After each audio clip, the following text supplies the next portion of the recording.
রাতে ঘুমাতে অনেক দেরি হয় কারণ মোবাইল হাত থেকে সরাতে ইচ্ছে করে না। এই আসক্তি থাকা সত্ত্বেও কিভাবে 2 মিনিটের মধ্যে আপনি ঘুমে ঢলে পড়বেন তার 3টি অসাধারণ পদ্ধতি বলবো। প্রথম দুটি তাদের জন্য যারা মোবাইল দূরে বন্ধ করে রেখে দিলেও ঘুম আসে না। আর 3 বা শেষে বলা পদ্ধতিটি বিশেষত তাদের জন্য যাদের মোবাইলে আসক্তি থাকার জন্য ঘুম আসে না। সারা রাত যারা রিল স্ক্রল করে, সম্পূর্ণ নিজে এক্সপিরিয়েন্স করা 100% এফেক্টিভ 3টি পদ্ধতি রয়েছে।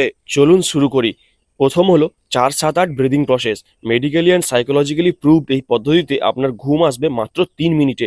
এই পদ্ধতি অবলম্বন করার জন্য আপনাকে আপনার নিঃশ্বাস প্রশ্বাসের ওপর একটু কনসেন্ট্রেট করতে হবে।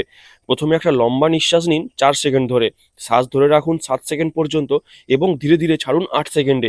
এই পদ্ধতিটি রিপিট করুন মিনিমাম 5 মিনিট। পরের দিন সকালে উঠে মনে পড়বে না কখন আপনি ঘুমিয়ে পড়েছিলেন। এটি খুবই কার্যকরী একটি টেকনিক। এরপর রয়েছে ইঙ্ক সেন্ট থেরাপি। ছোটবেলায় ভাবতাম বই খাতার কালিতে কি ঘুমের ওষুধ মেশানো আছে নাকি যে বই খুললেই ঘুম আসে। আসল কথা হলো পড়তে গেলে আমাদের মন কনসেন্ট্রেট হয় এবং শান্ত হয়, তাই ঘুম আসে। তাই ঘুমোতে যাওয়ার সময় শুয়ে শুয়ে একটা বই খুলে পড়ার চেষ্টা করুন। অবশ্যই আপনি কিছুক্ষণের মধ্যে ঘুমিয়ে পড়বেন। এর পরের পদ্ধতিটি তাদের জন্য যাদের মোবাইল ঘাঁটতে ইচ্ছে করে তাই ঘুম আসে না। এই পদ্ধতিতে আসলে আপনার মোবাইলটি চলবে কিন্তু আপনি নিজের অজান্তেই কখন ঘুমিয়ে পড়বেন। আসলে মোবাইলটি অন থাকার জন্য আপনি আপনার মোবাইলটিকে মিস করবেন না। তাই আপনার মোবাইলের ইউটিউবে অটোপ্লে অপশনটি অবশ্যই অফ করে নেবেন। সেই পদ্ধতিটি হলো মোবাইল সাউন্ড থেরাপি।